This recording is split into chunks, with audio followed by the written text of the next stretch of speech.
Putra Manusia pun datang bukan untuk dilayani, melainkan untuk melayani dan memberikan nyawanya menjadi tebusan bagi banyak orang.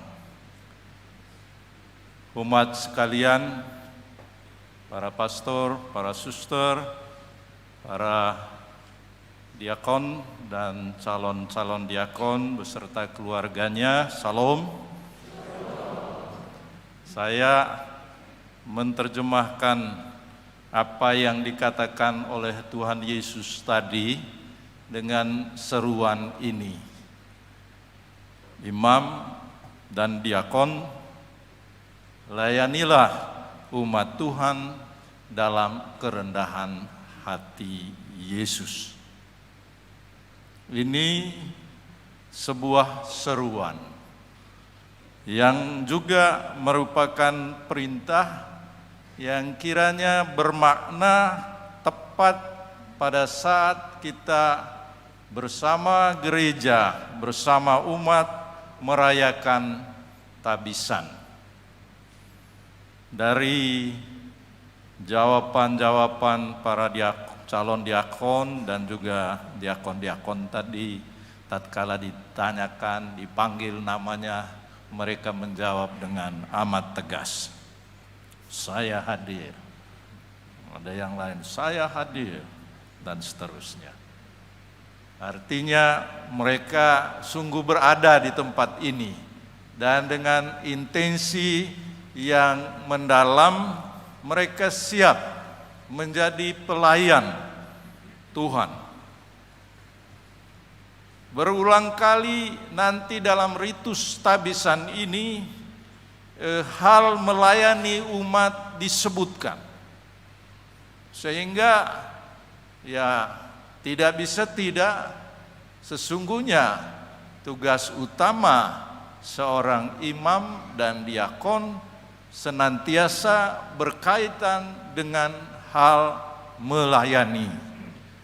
Dan memang itu yang ditegaskan oleh Yesus tadi. Selain seruan itu, kami juga mengangkat moto tabisan kami sebagai uskup pada peristiwa tabisan ini. Moto ini diambil dari pujian syukur Bunda Maria setelah dia mengalami belas kasih Allah yang Maha Agung. Dia dilibatkan Allah dalam karya penyelamatannya. Karena itu, dalam roh kerendahan hati yang penuh sukacita, Bunda Maria berseru, Magnificat anima mea Dominum. Saudara-saudari, sosok Bunda Maria merupakan sosok penting dalam keseluruhan perjalanan panggilan kita mengikuti Kristus Tuhan. Karena itu gereja mengatur agar pada bulan Mei sebagai bulan Maria, kita bersama Bunda menghaturkan puji syukur kepadanya. Dan saya mengajak semua keluarga, orang perorangan, komunitas religius pada bulan Mei ini untuk meningkatkan doa-doa devosional, khususnya doa rosario, ziarah ke tempat-tempat suci yang didedikasikan kepada Bunda Maria. Per Mariam ad Christum merumuskan alasan mengapa kita menumbuhkan relasi atau kedekatan personal dengan Bunda.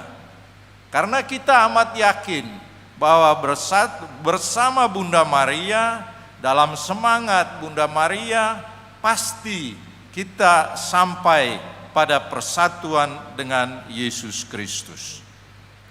Saudara-saudari terkasih, para imam dan diakon adalah orang-orang yang dipanggil secara khusus oleh Tuhan.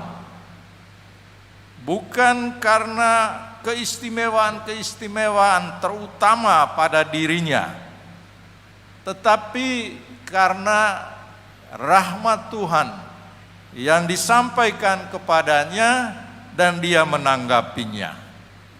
Mereka dipanggil untuk suatu tugas khusus, melayani dan mengabdi persekutuan gerejanya. Mereka ditabiskan untuk suatu pelayanan dalam gerejanya.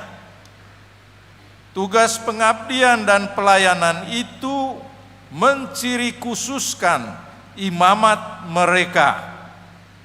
Maka imamat mereka itu disebut imamat ministerial, imamat untuk melayani. Otoritas mereka dalam persekutuan gereja ini adalah otoritas untuk melayani umat Allah melalui pelayanan sakramen-sakramen, pelayanan sabda, dan pelayanan cinta kasih atau karya-karya karitatif lainnya. Jadi otoritas seorang imam dan diakon adalah otoritas untuk melayani. Artinya punya kewibawaan dalam hal melayani, bukan dalam hal menguasai, apalagi dalam hal menjadi seorang yang hanya mengatur dan mengatur lalu tidak pernah bekerja untuk melayani. Jadi itulah imamat ministerial yang diberikan oleh Tuhan. Maka seorang imam atau diakon mestinya memiliki energi yang berlimpah-limpah untuk melayani, bukan untuk dilayani. Seruan Yesus bahwa Dia datang bukan untuk dilayani, melainkan untuk melayani, mesti menjadi pemacu gerakan dan karya para imam dan diakon. Tentu saja saudara-saudari umat sekalian yang saya kasihi, kita boleh bertanya, apa tujuan utama pelayanan kita? Apa tujuan utama pelayanan para imam, para diakon? Anda umat sekalian bisa menyaksikan apa yang dilakukan oleh para imam yang mungkin sudah puluhan tahun hidup bersama Anda. Tapi mungkin juga sebentar lagi yang baru ditabiskan ini. Dan kita dari tadi saya menegaskan pelayanan, melayani. Lalu untuk apa? Kita bisa terkontaminasi oleh tujuan, misalnya melayani untuk mendapat prestasi pribadi yang diperjuangkan, setidak-tidaknya sedikit banyak diperjuangkan oleh Ibu Zebedeus tadi dalam Injil. Walaupun sikap seorang ibu itu baik juga memperhatikan anaknya, namun dia mau supaya anaknya lebih tampil sebagai orang hebat bersama Yesus. Melayani bersama Yesus supaya mendapat kedudukan penting. Kita para imam dan diakon dapat terkontaminasi untuk melayani tetapi demi mendapat rezeki ataupun mendapat uang. Ada bahaya mau melayani sambil melihat-lihat umatnya, latar belakang ekonominya atau status orangnya. Dan itu bisa merusak ketulusan kita dalam karya pelayanan. Mudah-mudahan yang saya katakan ini tidak ada pada imam-imam kita ya. Amin. Kalau ada ya mari kita lihatlah, bertobatlah. Ya Romo Gaib. Romo Gaib tertawa. Tapi memang ada kontaminasi ini. Kadang-kadang mungkin bukan kesalahan pastornya juga, mungkin kesalahan umatnya. Karena umatnya sodor-sodor, ini banyak ini, mari layani tempat saya. Mungkin juga ya, tapi saya tahu umat Bogor itu baik hati. Maka para imam kita senang melayani Anda sekalian di Bogor ini.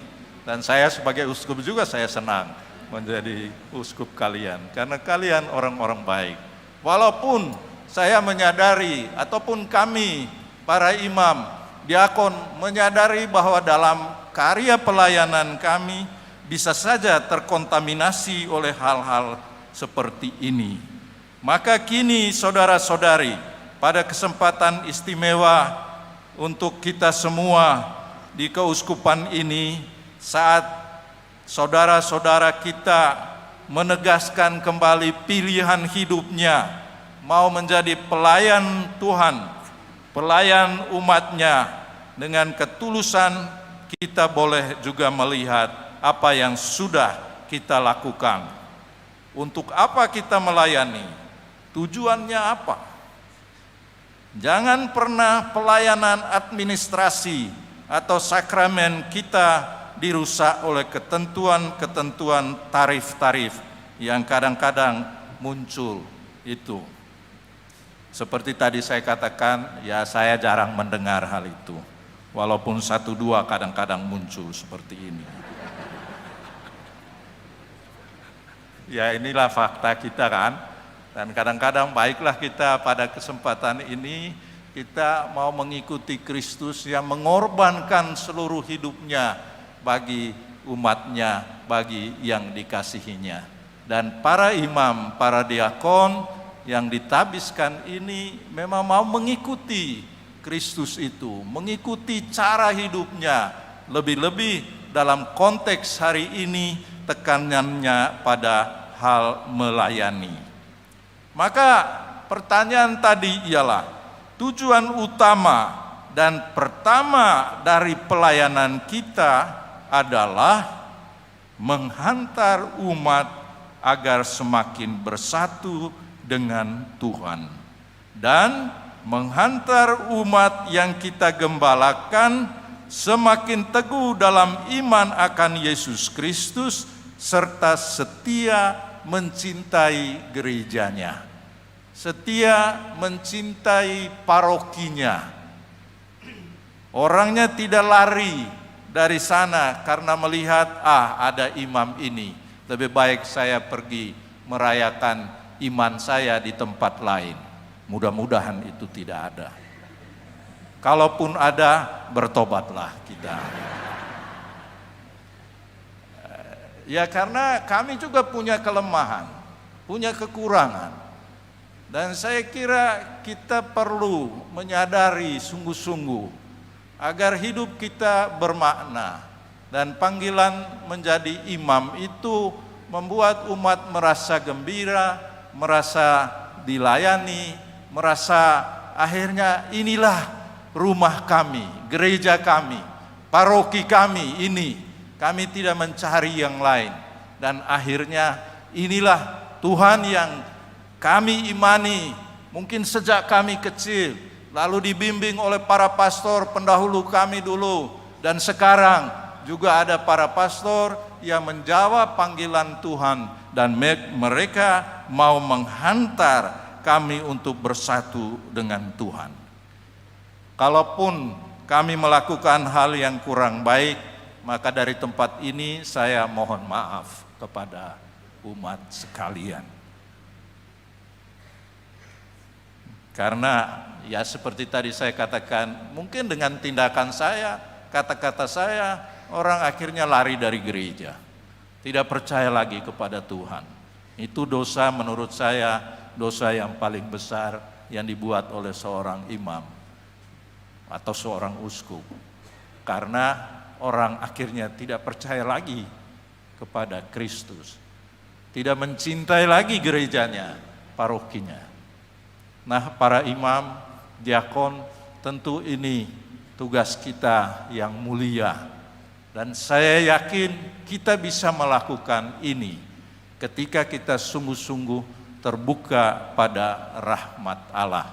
Sungguh-sungguh mengikuti roh Allah yang menghantar kita. Selain itu ada juga tujuan-tujuan lain yang tidak kalah pentingnya. Ialah bahwa imam dan diakon melaksanakan imamat ministerialnya untuk membangun gereja sinodal, gereja yang berjalan bersama. Dan ini kita dengungkan terus-menerus. Tapi ya namanya kita punya kelemahan, punya dosa, kadang-kadang dalam komunitas para imam sendiri juga tidak bisa berjalan bersama. Maka sekali lagi saya harap para diakon dengan semangat muda, semangat baru, para imam yang baru ini nanti memberi semangat yang baru bahwa imamat ministerial saya ialah melayani gereja sinodal, dan kita mulai dari kita para gembala. Jangan sampai dalam satu karya pelayanan kita tidak bisa berbicara bersama, tidak bisa mendukung satu sama lain, bahkan mungkin bertentangan satu sama lain. Pasti tidak semua saudara-saudari, tapi ada juga. Maka bertobatlah. Jadi kehidupan dan karya para imam dan diakon mesti menyuburkan dan mempererat persekutuan umat dengan berjalan bersama dalam kesatuan hati dan bersaudara. Saya pernah dikritik juga tentang hal ini. Ada yang mengatakan, Bapak Uskup jangan hanya bicara berjalan bersama. Orang bisa berjalan bersama, kelihatannya tinggal sama-sama, tapi hatinya tidak ada di sana. Mereka tidak sungguh-sungguh berjalan bersama, sehati sejiwa. Maka saya kira unsur sinodalitas ini penting menjadi bagian dari imamat ministerial kita. Kita jangan hanya berpusat pada merayakan Ekaristi, tetapi sesudah Ekaristi tidak mau makan bersama. Apa artinya itu? Imamat ministerial kita mesti menghidupkan gereja yang kita perjuangkan, gereja sinodal. Imam dan diakon mesti menjadi pionir untuk membangun kebersamaan serta siap untuk berjalan bersama umat. Dia mesti menjadi gembala yang berbau domba seperti yang ditegaskan oleh Paus Fransiskus. Dia bisa berperan sebagai penuntun umat di depan, berada di tengah sebagai peneguh, serta berada di belakang umat sebagai pendorong.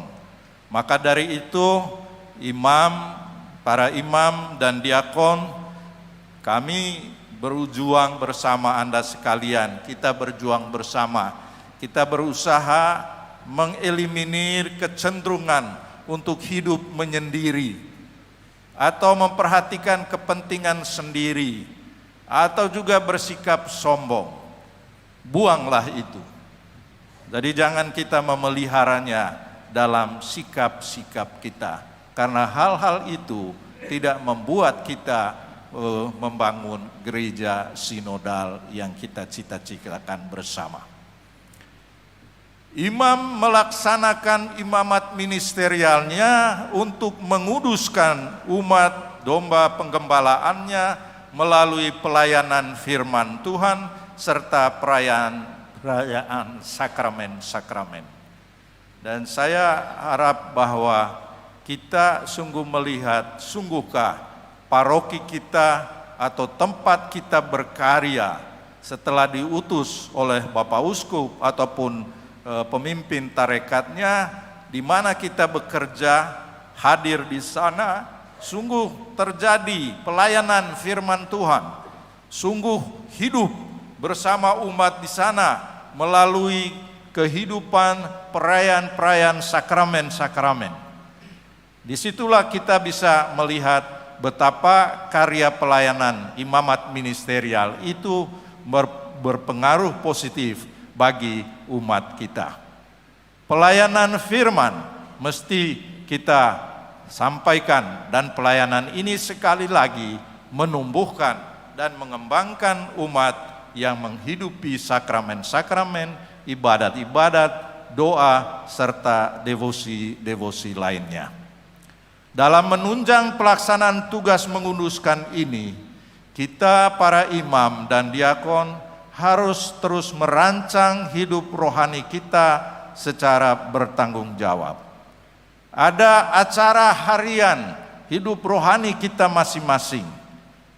Kalau saya perhatikan di paroki-paroki, di pastoran-pastoran, memang ada jadwal itu pelayanan pastor ini jadwalnya penuh dari tanggal 1 sampai tanggal 31. Pastor ini juga penuh, ada juga yang tidak penuh. Tentu itu acara pelayanan. Tapi bagi kita para imam, tidak cukup itu. Kita harus punya acara harian, pribadi, acara rohani. Dan di situ tercakup acara jam tertentu di mana ada meditasi harian secara pribadi tentang sabda. Perjumpaan pribadi setiap hari dengan Yesus dalam Ekaristi dan dalam pengakuan dosa. Berdevosi kepada Bunda Maria. Ada jamnya kita berdoa rosario. Ikuti juga periode pembinaan ajaran resmi gereja dan biografi Santo Santa. Yang penting juga memiliki waktu istirahat yang benar. Jangan sampai kita semalam-malaman, itu orang Manggarai bilang mete. Bermain kartu sampai akhirnya lupa waktu. Ini kadang-kadang, ini tidak menjaga kesehatan kita. Dalam hal ini perlu istirahat yang benar agar kita bangun dengan segar untuk merayakan Ekaristi pagi hari yang biasanya diminta itu. Karena dari pengalaman ada imam yang tidurnya lambat malam hari, pagi hari dia bangun cepat-cepat. Untung masih bangun cepat-cepat, mandi tidak perlu lagi, cukup ambil air basuh mukanya saja, matanya. Karena memang pelayanan menjadi imam kita ya tidak bisa tidak bangun pagi-pagi. Maka saya mengatakan dalam formasi, para frater yang malas bangun pagi untuk Ekaristi bukan tempatnya di sana. Karena menjadi imam nanti selalu orang minta misa pagi hari. Memang ada yang bermain-main kata misa pagi tapi sore hari. Nanti kita misa pagi tapi sore hari gitu. Ya okelah, sesekali boleh seperti itu. Tapi sekali kita menjadi imam, umat meminta kita bangun jam 5 pagi merayakan Ekaristi, ya kita bangun. Apalagi untuk perayaan sakramen orang sakit. Tapi sekali lagi saya melihat imam-imam saya di Keuskupan Bogor ini luar biasa pelayanannya. Ya bukannya saya omong begitu, ya memang nyatanya begitu. Walaupun 1-2 yang mungkin.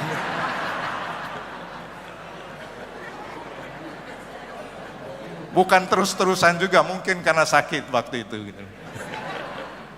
Tapi kalau misalnya tidak, ya kita harus berubah lagi. Ini. Dan yang juga penting dalam acara rohani kita itu ialah memelihara persekutuan, persahabatan, dan persaudaraan antara sesama klerus, sesama imam. Jangan sampai kita kesepian, tidak punya teman imam, lalu kita mencari di tempat lain. Boleh saja imam di tempat lain, tetapi Anda masuk dalam Unio Keuskupan Bogor atau masuk dalam tarekat CSE, maka bersahabatlah dengan saudara-saudara setarekat ataupun saudara-saudara seunio Keuskupan Bogor ini. Dan itu mesti dirancang dalam acara harian kita. Jangan sampai kita tidak punya teman seperti itu. Dan akhirnya imam dan diakon melaksanakan imamat ministerialnya dengan terlibat dalam karya-karya karitatif gereja seperti karya persekolahan dan karya-karya kesehatan ataupun karya-karya baru lainnya.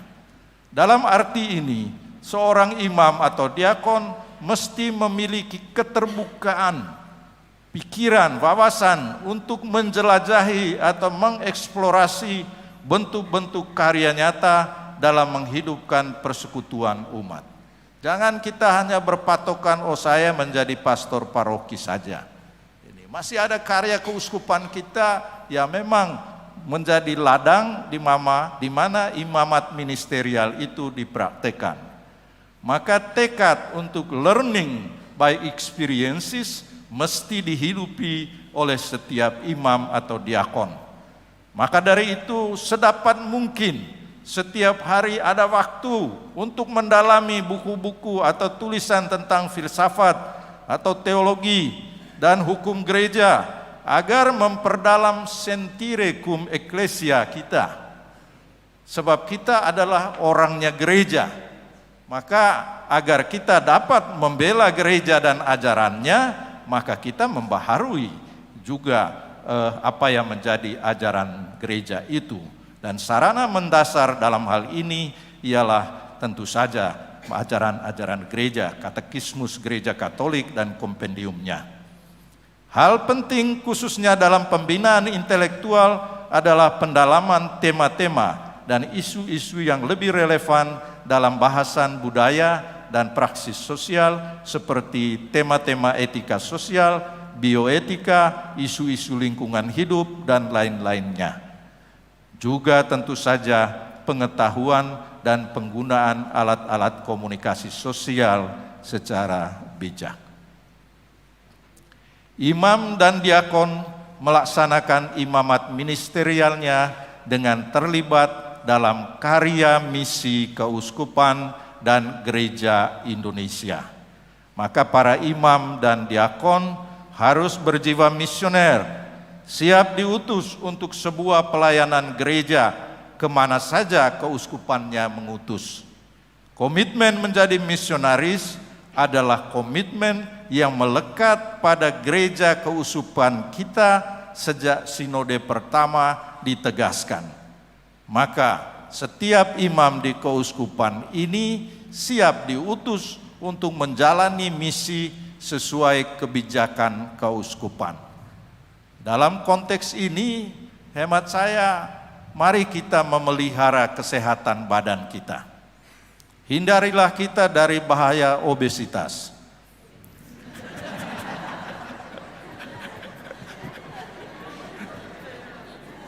Karena saya melihat imam saya juga luar biasa.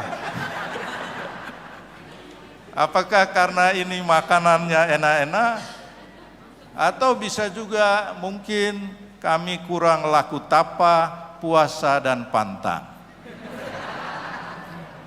Maka saya harap misalnya memulai di tahun rohani, ini orang baru masuk sudah melar berapa kilo gitu. Ini tentu saja akan menyulitkan dalam karya pelayanan, khususnya karya misi kita. Dan misi kita adalah misi gereja Indonesia. Maka saya berharap bahwa kita selalu siap untuk menjalankan tugas kita sebagai seorang misionaris. Demikianlah saudara-saudari, dalam perayaan ini kita tentu saja bersyukur bahwa ada orang-orang muda yang baru menyatakan kesediaannya, dan Anda sekalian adalah saksi-saksi kesediaan mereka ini, dan mudah-mudahan Anda sekalian menolong mereka untuk mewujudkan imamat ministerialnya, sehingga mereka sungguh-sungguh menjadi orang yang melayani dengan rendah hati, dengan sukacita, dengan gembira. Jangan kita melihat seorang imam yang sedih-sedih. Kalau dia sedang sedih, hiburlah beliau. Tetapi kalau orang melihat bahwa inilah pilihan hidup saya, dan di sini saya memberikan sesuatu yang bermakna bagi orang lain, apapun kesulitannya, dia akan tetap bersukacita seperti ditegaskan oleh Santo Paulus dalam bacaan yang kedua tadi. Kita bersukacita, mari kita serahkan kekhawatiran kita kepada Tuhan sendiri.